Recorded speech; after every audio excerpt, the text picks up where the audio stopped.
البدع والأهواء، أهل البدع العقائدية وأهل البدع السياسية. نقول بيننا وبينكم السلف، بيننا وبينكم الكتب، كان فيقول البدع بيننا وبينكم. Ta'ala alif lam ra kitabun anzalnahu ilaika. Ini sudah belum? Oh sudah hafal. Baik. Qala Syekhul Islam rahimahullah qala Allah Ta'ala wa kadzalika auhayna ilaika ruham min amrina. Dan seperti itulah kami wahyukan kepadamu satu ruh dari urusan kami. Maksudnya ruh di sini adalah Al-Qur'an. Amrina yaitu adalah apa? Amr yang bersifat syar'i, baik berupa perintah ataupun larangan dan sebagainya. Al-Qur'an penuh dengan amr Allah Ta'ala dengan segala jenisnya. Ma kunta tadrimal kitab walal iman. Dulu engkau tidak tahu apa itu Alkitab dan apa itu al-iman. Walakin ja'alnahu nuran nahdi bihi man nasya'u min ibadina. Akan tetapi kami jadikan Al-Quran tadi sebagai cahaya, yang dengan itu kami membimbing orang yang kami kehendaki dari para hamba kami. Taib. Wa innaka la tahdi ila siratim mustaqim. Dan sungguh engkau betul-betul memberikan petunjuk kepada jalan yang lurus. Ayat ini langsung menyebutkan apa? Dua jenis hidayah. Nahdi bihi man nasya, ini adalah hidayah taufik. La tahdi ila siratim mustaqim adalah hidayah apa? Ad-dalalah wal irsyad wal bayan. Maka ini termasuk apa? Dalil yang lengkap menjelaskan dua jenis hidayah. Taib. Karena kalau masalah bayan jelas semuanya, bukan hanya orang yang Allah kehendaki, tapi semuanya dapat. Tayyib, siratim mustaqim itu sirat yang mana? Siratillah alladzi lahu ma fis samawati wa ma fil ard, yaitu jalan Allah yang hanya milik Dialah segala yang di langit dan di bumi. Ala ilallahi tasirul umur. Ketahuilah atau tanbih, yaitu ingat bahwasanya hanya kepada Allah lah segala urusan itu kembali. Maka barang siapa dia ikut bukan petunjuk Allah, maka dia akan tersesat. Karena segala urusan kembalinya kepada Allah. Surga ada di sisi Allah Ta'ala. Maka kemana orang yang menyembah patung itu akan datang?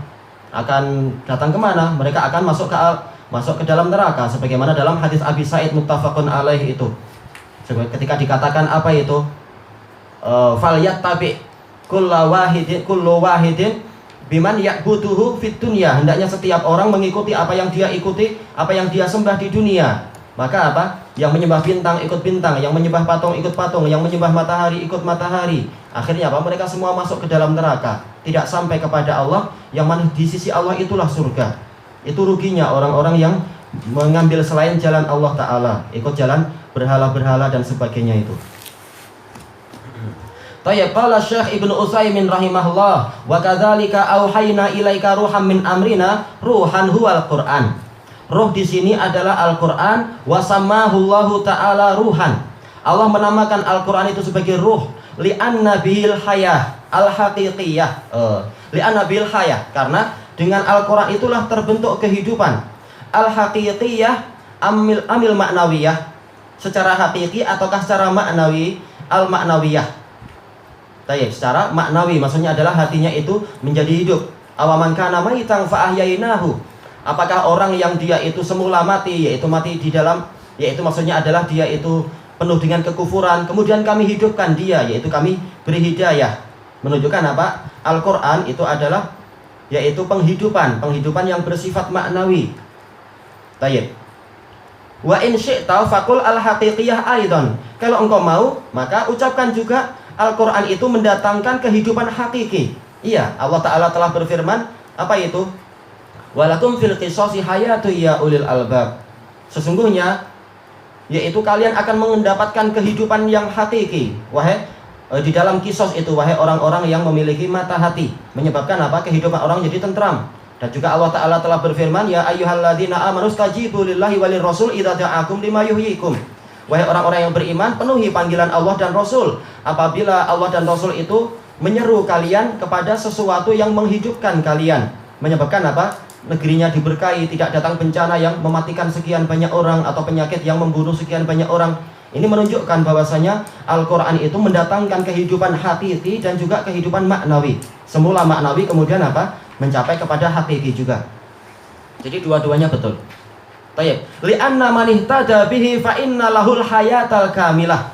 Karena barang siapa mau mengikuti petunjuk dengan Al-Quran, maka sesungguhnya dia akan mendapatkan kehidupan yang sempurna fid dunya wa fil akhirah, di dunia dan di akhirat.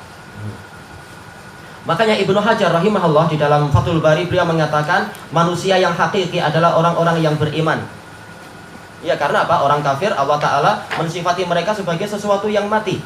Demikian pula Rasulullah SAW menyebutkan masalul qalbil ladzi yadhkurullah walladzi la yadhkurullah kamatsalil hayyi wal mayyit. Permisalan hati yang ingat Allah dan hati yang tidak ingat Allah itu seperti permisalan orang yang mati dan orang yang hidup dan orang yang mati. Nah, orang kafir istilahnya mereka tidak mengingat Allah, mereka mengingat berhala-berhala mereka, maka hakikatnya mereka mati. Baik, walaupun di dunia. Tayyib. Wa qauluhu ruham min amrina, yakni mimma na'muru bihi wa nuhi ilaih, dari perkara yang kami perintahkan dan kami wahyukan. Al-wahyu adalah al-i'lam bil israr, yaitu pemberitahuan secara rahasia, itu makna asal dari wahyu. Tayyib. Wa bihadza istadlalna ala anna al-Qur'an ghairu makhluq. Dan dengan ini kita mengambil pendalilan bahwasanya Al-Qur'an itu bukan makhluk, min qaulihi min amrina. Karena yaitu diambil dari firman Allah Ta'ala, dari urusan kami. Wajhu dzalik, sudut pandangnya bagaimana? Annallaha qala fi ayatin ukhra, Allah Ta'ala berfirman di dalam ayat yang lain, ala lahul khalqu wal amr. Ketahuilah hanya milik Allah penciptaan dan hanya milik Allah lah urusan. Bukan hanya perintah tapi juga larangan dan seterusnya. Tayyib. Faja'alal amra taqdimatan lil khalq. Dijadikan bahwasanya al-amr, yaitu urusan Allah itu didahului oleh al-khalq, yaitu mengikuti al-khalq. Wal Qur'an minal amr am minal khalq. Dan Al-Qur'an itu termasuk dari amr Allah ataukah dari makhluk? Minal amr. Ya, karena apa? Ma'ruf dalam ayat-ayat yang banyak menunjukkan apa? Rasul itu datang dengan membawa amrillah. Menunjukkan apa? Al-Qur'an itu adalah amr, bukan khalq. Baik. Fatabayyana bihadza anna al-Qur'an ghairu makhluk. Maka jelaslah dengan ini bahwasanya Al-Qur'an itu bukan makhluk. Kenapa? Di sini Allah Ta'ala memisahkan antara amr dengan khalq. Kita tahu wawu walaupun taqtadil musyarakah, maksudnya adalah musyarakah fil hukum. Hukumnya sama. Yaitu khalq milik Allah, amr juga milik Allah. Tetapi apa? Tetapi juga menuntut al-mughayarah. Mughayarah bainal ma'tuf wal ma'tuf alaih. Perbezaan antara yang sebelum, yang setelah wawu dengan yang setelahnya, yang setelah wawu dengan yang sebelumnya. Baik, menunjukkan amr itu bukan khalq, sebagaimana ini dijelaskan oleh Sufyan bin Uyainah. Baik, ilahuna wallahu a'lam.